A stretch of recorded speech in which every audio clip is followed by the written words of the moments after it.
इस वक्त की बड़ी खबर आपको बता दें, पहलगाम में हुए आतंकी हमले के बाद जहां पहलगाम में एक तरफ चहल पहल शुरू हो चुकी है, सैलानियों के आने का सिलसिला शुरू हो गया है, तो वहीं 24 घंटे के अंदर अंदर 4 और आतंकवादियों के घरों को ढाया गया है। आपको बता दें, ये एक्शन कुपवाड़ा में हुआ है, शोपिया में हुआ है, इसके अलावा बांदीपुरा और पुलवामा में ये एक्शन लिया गया है। जिन आतंकियों के घर को जमींदोज किया गया है, इन आतंकियों का कनेक्शन लश्कर-ए-तैयबा और उसके संगठन TRF से बताया जा रहा है। जैश-ए मोहम्मद जैसे खूंखार आतंकी संगठनों से जुड़े हुए ये आतंकी, उनके घरों पर जब दबिश दी गई, 9 आतंकियों के घर से संदिग्ध सामान बरामद हुआ, जिससे कंट्रोल्ड एनवायरनमेंट में डिफ्यूज करने के दौरान जबरदस्त धमाका हुआ और ये घर जमींदोज हो गए। पहलगाम हमले के बाद सुरक्षा बलों ने 1 दर्जन से ज्यादा आतंकियों की पहचान कर ली है, जो कश्मीर में रहकर पाकिस्तान के आतंकी फैक्ट्री का सबसे बड़ा नमूना है और इसलिए इनके खिलाफ एक्शन लिया जा रहा है। रेड की जा रही है और रेड के दौरान सर्च में जितने भी संदिग्ध वस्तुएं मिल रही है, उन्हें अपने कब्जे में लिया जा रहा है और इसी दौरान घरों में ब्लास्ट की भी खबर सामने आ रही है। आज इसी तरीके का एक बड़ा एक्शन, बड़ी खबर आपको बता दें, कुपवाड़ा में भी लिया गया। लश्कर के कमांडर फारूक अहमद के घर पर भी विस्फोट की खबर सामने आई। आतंकी फारूक अहमद तड़वा का घर कुपवाड़ा जिले के कलारूस इलाके में है। फारूक पाकिस्तान अधिकृत कश्मीर से जुड़ा हुआ है और कई आतंकी वारदातों में उसके शामिल होने की पुष्टि हो चुकी है। आज लगातार जो पुलिस और सेना का सर्च ऑपरेशन चल रहा है, उसमें इस आतंकी के घर को ध्वस्त किया गया। एक रिपोर्ट कुपवाड़ा से देखिए हमारे सहयोगी मंजूर मीर की। हम इस वक्त कुपवाड़ा के कलारूस गांव में मौजूद है। ये इलाका नियंत्रण रेखा से सटा हुआ है। मेरे पीछे आप जो ये पहाड़ियां देख रहे हैं, इन्हीं पहाड़ियों के पीछे भारत और पाकिस्तान के बीच खींची गई लाइन ऑफ कंट्रोल है और इसी लाइन ऑफ कंट्रोल के इस पार लश्कर-ए-तैयबा के टॉप कमांडर फारूक अहमद घर को पूरी तरह से डिमोलिश किया गया है। पहलगाम टेरर हमले में जितने भी मिलिटेंट कमांडरों के नाम सामने आ रहे हैं, उन पर बड़ा एक्शन हो रहा है और पिछले 3 दिनों के भीतर अब तक 9 टॉप मिलिटेंट कमांडर के घरों को जमीन बोस किया गया है।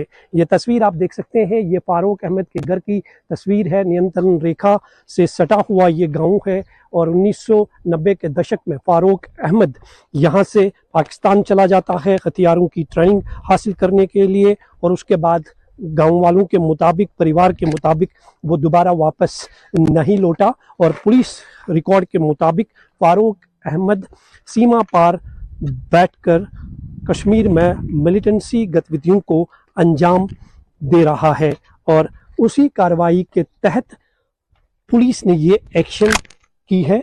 और ये तस्वीर आप देख सकते हैं, ये फारूक अहमद के घर की तस्वीर है। ये पूरी तरह से जमीन बोस कर दिया गया है ये घर। इसी बीच एक बड़ी खबर बांदीपुरा से भी आ रही है। बांदीपुरा में आतंकी जमील अहमद के ऊपर ये कार्रवाई की गई है।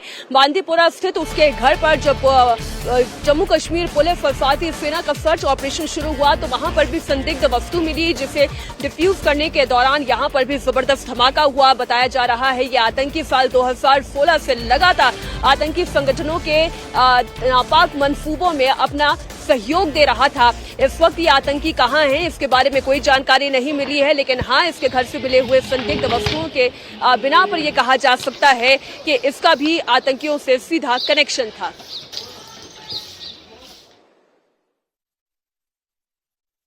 बांदीपुरा के नाज कॉलोनी के अंदर ये जमील अहमद शीर का घर है। लश्कर का आतंकी 2016 से ये पाकिस्तान में है। परिवार का कहना है कि कल देर रात करीबन 12 बजे के लगभग सिक्योरिटी फोर्स के ऑफिशियल्स यहां पर आए। उन्होंने इन सबको अपने घर से बाहर निकाला और फिर एक स्टेडियम के पास रखा वहां पर और इस घर की तलाशी ली और करीबन 4 से 4:30 बजे का वक्त था जब यहाँ पर कंट्रोल्ड एक्सप्लोजन के साथ इस घर को पूरी तरह से बुलडोज कर दिया, जमींदोज कर दिया। यहाँ पर जो सामान था वो जैसे कि तैसा घर के अंदर ही रहा। जो यहाँ के परिवार के लोग हैं उनका ये कहना है कि 2016 से उसका कोई भी अता पता नहीं है, किसी से भी कोई बातचीत नहीं है और इसकी कोई जानकारी उनके पास नहीं थी। यहाँ तक कि यही बात उन्होंने सिक्योरिटी फोर्सेस के जो ऑफिशियल्स हैं उनको भी बताया। परिवार के लोगों जो हैं यहाँ पर इस समय घर से बाहर हैं और सब कुछ जमींदोज हो चुका है। ये इस समय सिक्योरिटी फोर्सेस का एक्शन है। जितने भी एलटीज हैं, लोकल टेररिस्ट हैं, जो लश्कर के आतंकी हैं, अलग अलग जगहों पर हैं, उन सभी के घरों को अब एक एक करके वहां पे सर्च किया जा रहा है और साथ में ये बुलडोज किया जा रहा है। परिवार का कहना है कि अगर वो आरोपी है तो उसके खिलाफ कार्रवाई कीजिए, अगर वो आतंकी है तो उसके खिलाफ कार्रवाई कीजिए, लेकिन यहाँ पे जो परिवार के लोग हैं वो जैसे तैसे घर से बाहर निकले, वो अपना सामान भी नहीं निकाल पाए। यहाँ चारों तरफ जो घर का सामान है वो बिखरा हुआ है। ये इस समय जमील अहमद शीर का घर है और आप घर की स्थिति देखेंगे तो इससे आपको अंदाज़ा लगेगा कि यहाँ पर जब सिक्योरिटी फोर्सेस के लोग आए तो उन्होंने अंदर आकर यहाँ पर जो पूरा छानबीन करने के साथ साथ ये जो पूरा घर है इसको देखा और फिर उसके बाद ऐसा बताया गया कि जो भी यहाँ पे सामान था उसको सस्पेक्ट निगाहों से देखते हुए जब यहाँ पे बीडी स्क्वाड आया तो फिर उसके बाद कंट्रोल्ड एक्सप्लोजन के साथ ये पूरा घर मिट्टी में मिला दिया गया, ज़मींदोज़ हो गया और जैसे तैसे जो लोग हैं यहाँ के इस घर के वो बाहर निकले। अब हम आपको ये भी बता दें कि ये बताया गया है इनके परिवार के द्वारा, जो जमील अहमद शीर के दादा हैं वो भारतीय सेना से रिटायर्ड हैं, साथ में उनके पिता यहाँ पर अपनी वाइफ और बड़े भाई, उनकी बहन, उनकी फैमिली के साथ यहाँ पर थे और यही वजह है कि उनको कई बार पूछताछ के लिए बुलाया गया था, उनसे पूछा गया था जमील अहमद के बारे में। और ये पूरा घर जो है अब ज़मींदोज़ हो चुका है, बुलडोज़ हो चुका है, घर में कुछ भी नहीं बचा है।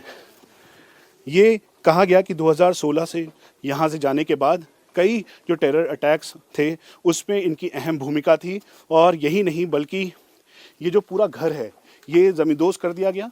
साथ में ये भी कहा गया कि पहलगाम अटैक में बहुत ही अहम भूमिका के तौर पर जमील अहमद शीर को देखा जा रहा है। यही नहीं बल्कि जो नॉर्थ कश्मीर में रिक्रूटमेंट हुए या फिर लॉन्चिंग कमांडर के तौर पर वो पाकिस्तान से पूरा सब कुछ मैनेज करता है और यही वजह है कि सिक्योरिटी फोर्सेस ओवरग्राउंड वर्कर से पूछताछ कर रही है। साथ में जो आतंकियों के घर हैं